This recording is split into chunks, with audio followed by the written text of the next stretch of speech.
Bien, ahora sí estoy en un problema. Hay que hablar acerca de la felicidad.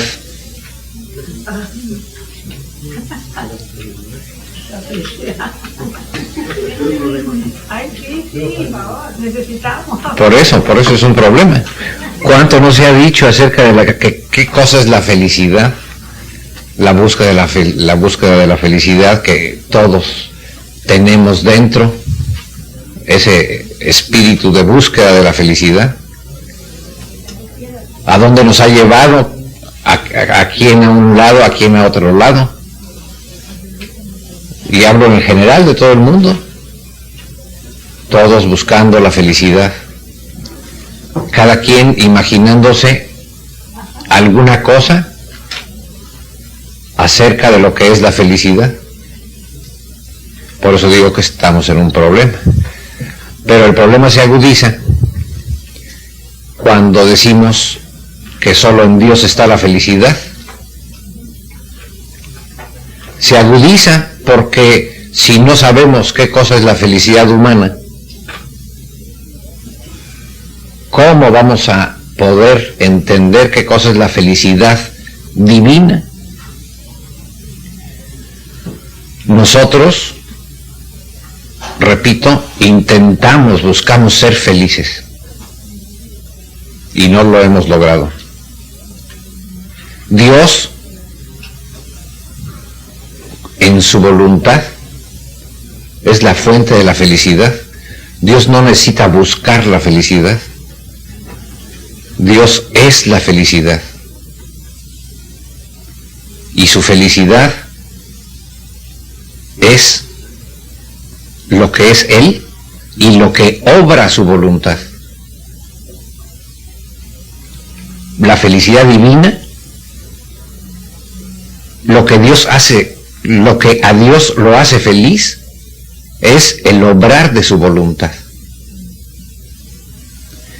Como su voluntad es eterna, como su voluntad es divina, como su voluntad es omnipotente, cada acto que hace forma la felicidad de Dios.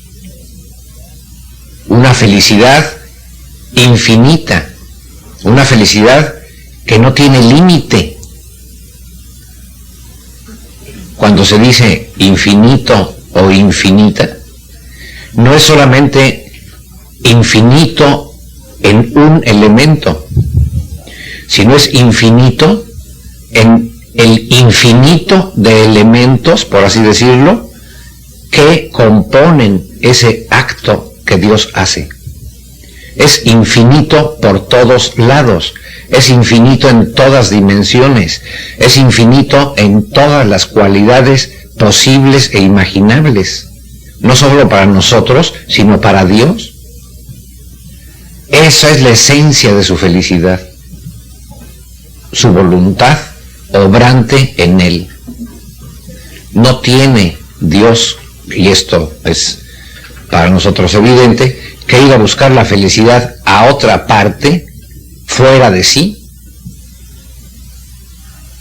porque cada acto que Dios hace forma en Él una felicidad divina. Cuando Adán fue creado en la unidad con, o bien de esta voluntad divina. ¿Qué sucedía? Cada acto que Adán hacía en la divina voluntad participaba de esta felicidad que la divina voluntad produce cuando obra al obrarla Adán, sentía y producía una felicidad divina en él y en Dios, porque una era la voluntad.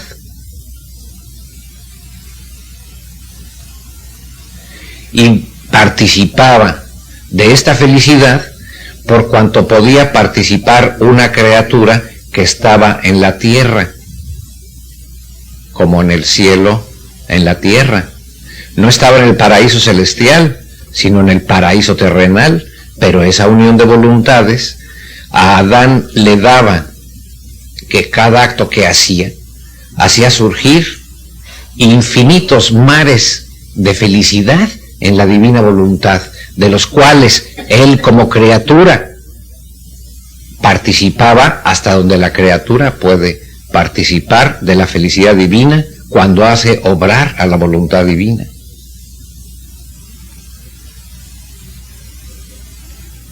Después de esto vino el pecado. Imaginen qué cosa tan tremenda fue el pecado. Entre otras cosas, le hizo perder a Adán la felicidad divina que como criatura poseía aún estando en la tierra.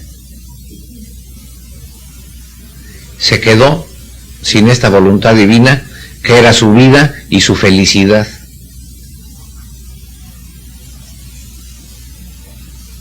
Tragedia más grande no ha habido en la historia de la humanidad que el pecado original.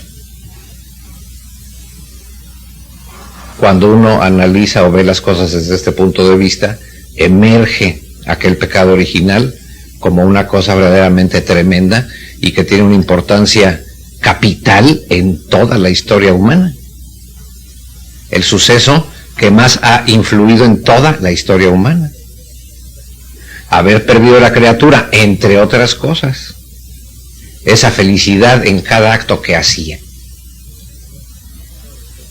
Y haberse encontrado después del pecado con una voluntad humana sin esa voluntad divina en ella,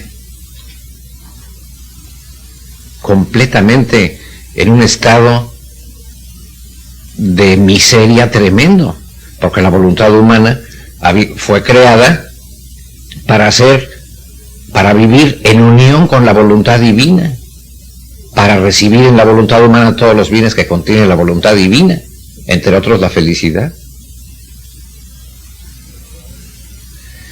Cuando Adán cometió el pecado original y perdió la felicidad, no encontrándola más en sus actos, ¿en dónde quería encontrarla?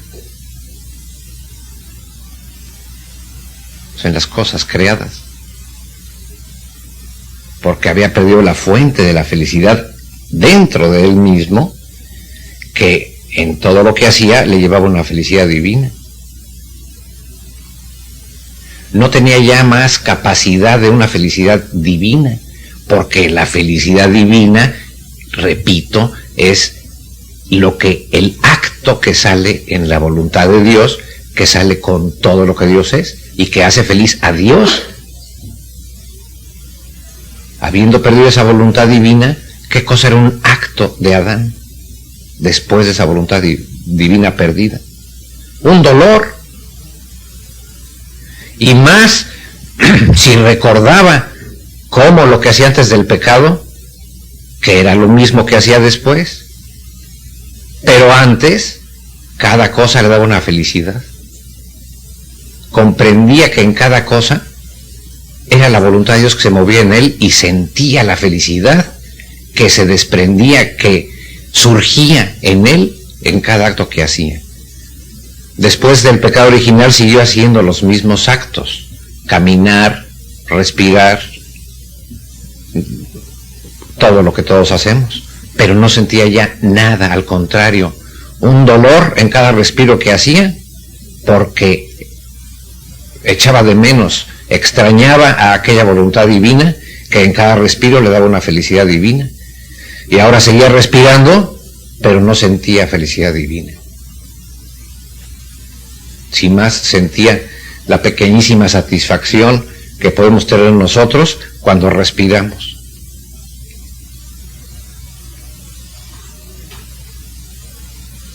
No podemos decir ahora a nosotros que con respirar somos felices a lo divino.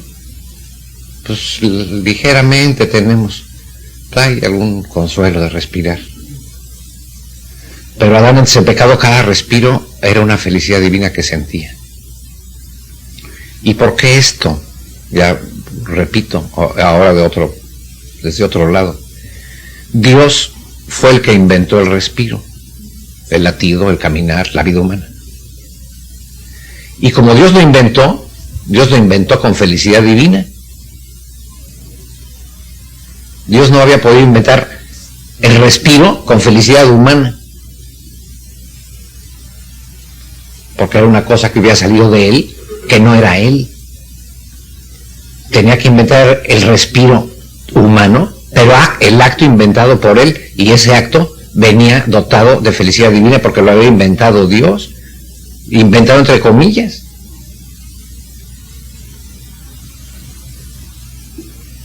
Entonces, al perder eso, Adán siguió respirando, pero no sintió más aquella felicidad divina. Y ahí parte el problema. Ahora vamos a buscar la felicidad. Y viene toda la historia de la humanidad queriendo buscar la felicidad perdida.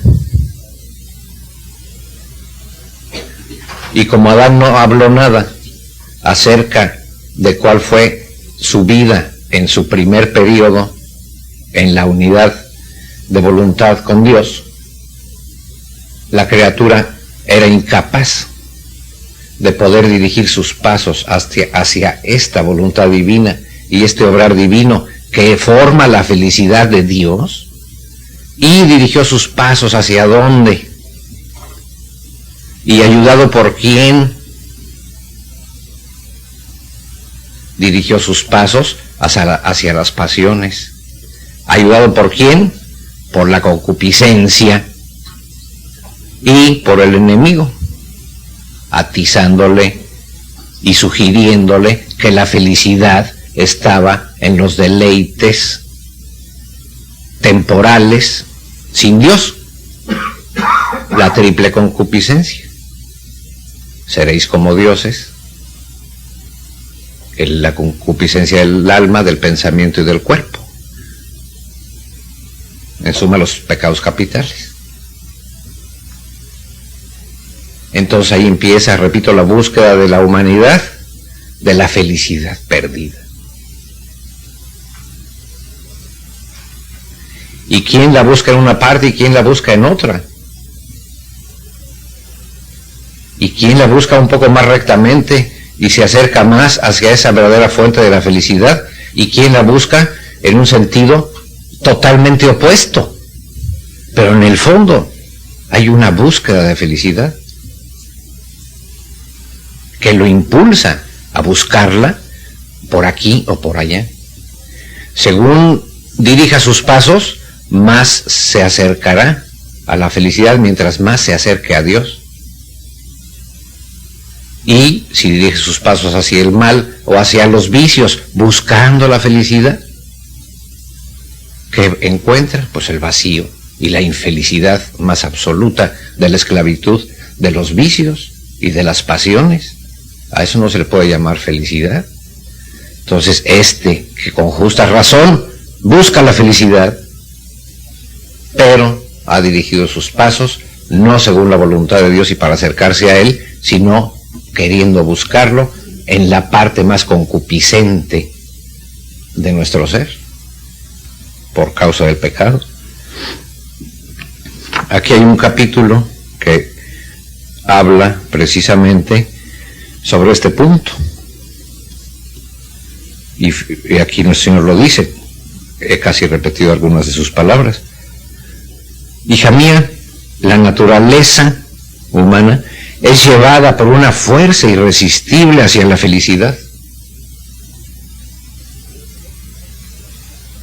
Y esto con razón, pues fue hecha para ser feliz, pero de una felicidad divina y eterna. Ni siquiera fuimos creados para una felicidad terrena, y menos después del pecado original. Pero sí, hija mía, la naturaleza es llevada por una fuerza irresistible hacia la felicidad. Fuerza irresistible. Y esto con razón, pues fue hecha para ser feliz. Esa fue la finalidad de la criatura, ser feliz, como les digo, en este obrar de la criatura en la divina voluntad, se hacía feliz la criatura en Dios y se hacía Dios feliz en la criatura. Pues fue hecha para ser feliz, pero de una felicidad divina y eterna, pero con gran daño suyo, con grave daño suyo, se va apegando quien a un gusto, quien a dos, quien a tres, a cuatro, pero queda siempre insatisfecha y nunca encuentra en Dios el verdadero gusto. Porque lo que sucede es que por un gusto vas y buscas la felicidad aún ordenadamente, en la comida, en la esposa, en los hijos, pero estos gustos no tienen la fuerza de vaciar toda nuestra naturaleza, en ese gusto, y por eso no nos hace felices totalmente, sino solo parcialmente. Y no teniendo esa fuerza de absorbernos todos completos en ese gusto, en un punto somos felices y en otro somos infelices. Y dígase lo mismo de cualquier cosa donde buscamos nuestra felicidad, aún en las cosas más santas. Personas santas, hombre, entre esposos que se llevan santamente, no tiene ni el esposo hacia la esposa, ni viceversa, la capacidad de volcar, de derramar toda esa voluntad, todo ese gusto en un objeto que pueda hacerla feliz, y menos de una felicidad divina. Y por eso siempre estamos insatisfechos. Ahora comemos un buen banquete, una buena cosa, y en la noche queremos otro, y mañana queremos otro más sabroso, y después otro más sabroso. ¿Qué quiere decir? Que ninguno de los anteriores han logrado hacernos verdaderamente feliz, porque tenemos que estar buscando otros diferentes. ¿Por qué? Porque no han tenido la fuerza completa y la naturaleza de la felicidad en ellos que nos hicieran llenarnos de felicidad de una vez por todas.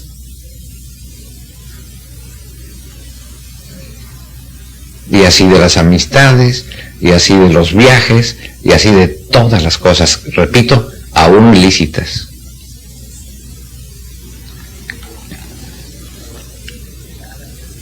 Hija mía, la naturaleza es llevada por una fuerza irresistible hacia la felicidad, y esto con razón, porque fue hecha para ser feliz, pero de una felicidad divina y eterna, pero con gran daño suyo se va apegando a lo que no es divino y eterno, porque la felicidad era una felicidad divina y eterna, no una felicidad temporal, por muy santa que fuera, porque el simple hecho de que se va a acabar amargaría esa misma felicidad. Si fuera una felicidad terrena, y lo vemos, hay quien es feliz, digamos, con sus estudios y sus títulos, pero al solo pensamiento de que se va a morir, esa felicidad misma se le convierte en amargura. Pero con gran daño suyo se va apegando, quien a un gusto, quien a dos, quien a tres, etcétera, pero queda siempre insatisfecha, porque no encuentra nunca el verdadero gusto, que sería por las cosas de Dios. Hace en sí misma un vacío al no poder extraer de todas las criaturas la felicidad a la cual está llevado, porque para eso fue creado. Hace en sí misma un vacío y queda amargada. Y aún en lo que es santo y bueno, sucede que por lo mismo, la misma inclinación humana, en vez de buscarlo en Dios, lo busca aún en las cosas temporales, aunque sean buenas y santas, las cuales no tienen la fuerza completa de atraer a toda la naturaleza humana en la felicidad y mantenerla ahí.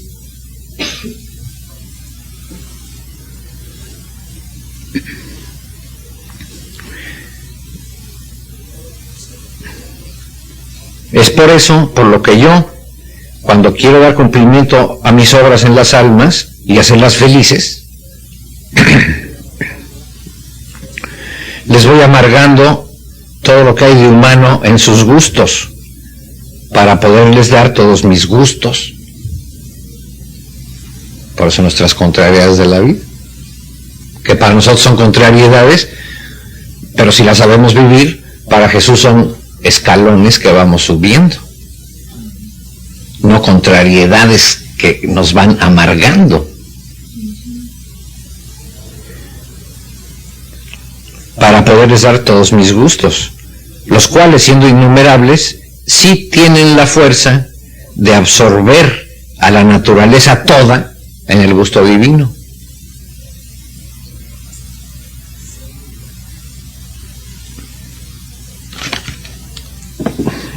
Como ustedes ven este panorama, surgido en el pecado original, en que la criatura, ese gusto la impulsa a la felicidad, pero no lo dirige a Dios, sino a los hombres, a las criaturas, a los vicios y a los actos contrarios a la voluntad de Dios.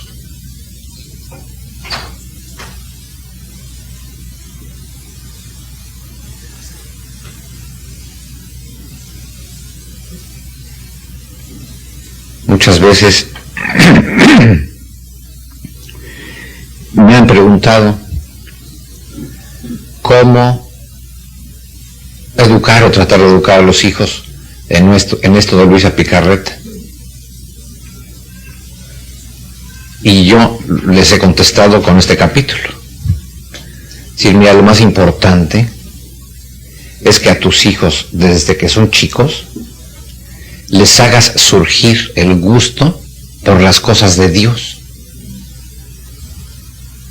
Y eso, ese gusto surgiendo en ellos, los va a impulsar solito a que vayan caminando por el camino de Dios y a que lo vayan buscando siempre, porque surgiendo ese gusto de las cosas divinas, el alma, cuando va encontrando eso, siente gusto, siente felicidad. Cuando encuentra lo contrario, siente disgusto, porque ha hecho surgir en su alma ese gusto por las cosas divinas. Y esa fuerza es la que les va haciendo su propio camino, la que va haciendo camino al andar, como dice aquella canción, si la recuerdan. Ese sería el primer secreto, ya que hablábamos de secretos esta mañana, el primer secreto para la educación de los hijos cuando son menores es mucho más sencillo. Cuando son mayores, ya los encontramos con tantos gustos, con tantas inclinaciones a tantas cosas, donde están buscando la felicidad, y le dices, no, por ahí no. Tienen ya esa fuerza que los impulsa a la felicidad, que la han dirigido mal. Y cómo hacerles comprender, cuando ya son grandes, que no van a encontrar la felicidad por ahí. Que sí tienen el impulso a la felicidad, sí, pero andan buscando donde no está. ¿Cómo hacerles comprender? Muchas veces es demasiado tarde. Se necesita que Dios venga a amargarles sus gustos y volvemos a empezar. Pero cuando son pequeños y ahí van naciendo, repito, ahí se van. El que tiene el gusto por las cosas divinas, pues ya lleva el camino andado. Nosotros mismos que estamos aquí, ¿por qué estamos aquí?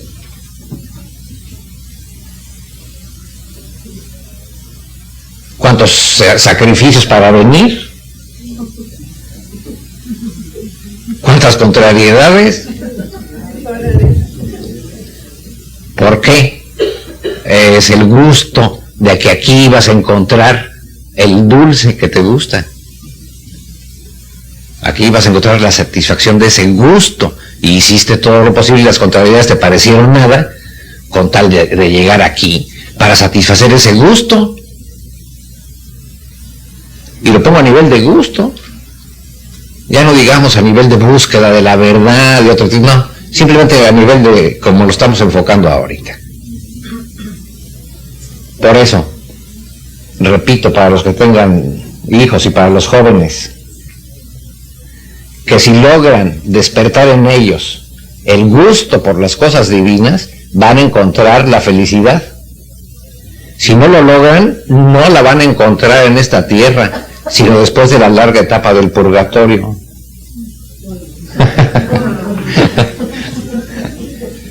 Es decir, después de la etapa en el purgatorio en que el alma con el fuego del deseo purifique su gusto y quiere estar en el cielo, purificado para gozar de esa felicidad divina.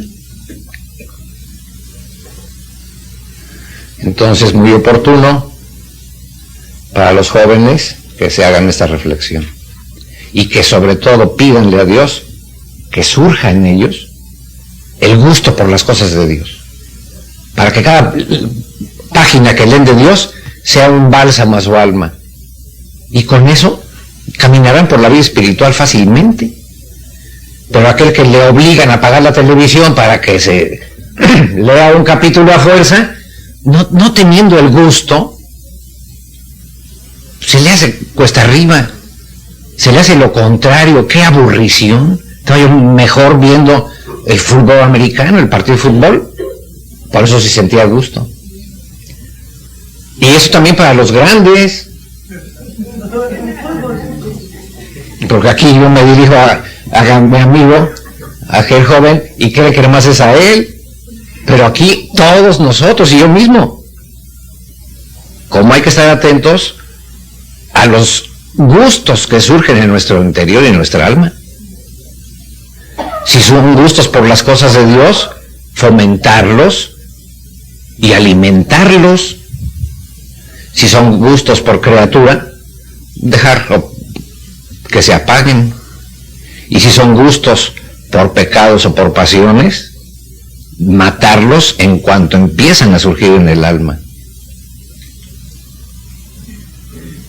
¿Cuántas veces no he visto que las gentes se vuelven locas de gusto cuando empiezan a ver a Luisa y le encuentran la médula de lo que es Luisa y no pueden dejar de leer? Bendito sea Dios, es una gracia enorme, porque dándote Dios el gusto por las cosas divinas, como si dijera Dios, bueno, basta con que te dé esa gracia, todo lo demás sale de ahí. Pues así, el tiempo, aquí debemos detenernos un poco, el tiempo para esta charlita termina, pero después la continuaremos.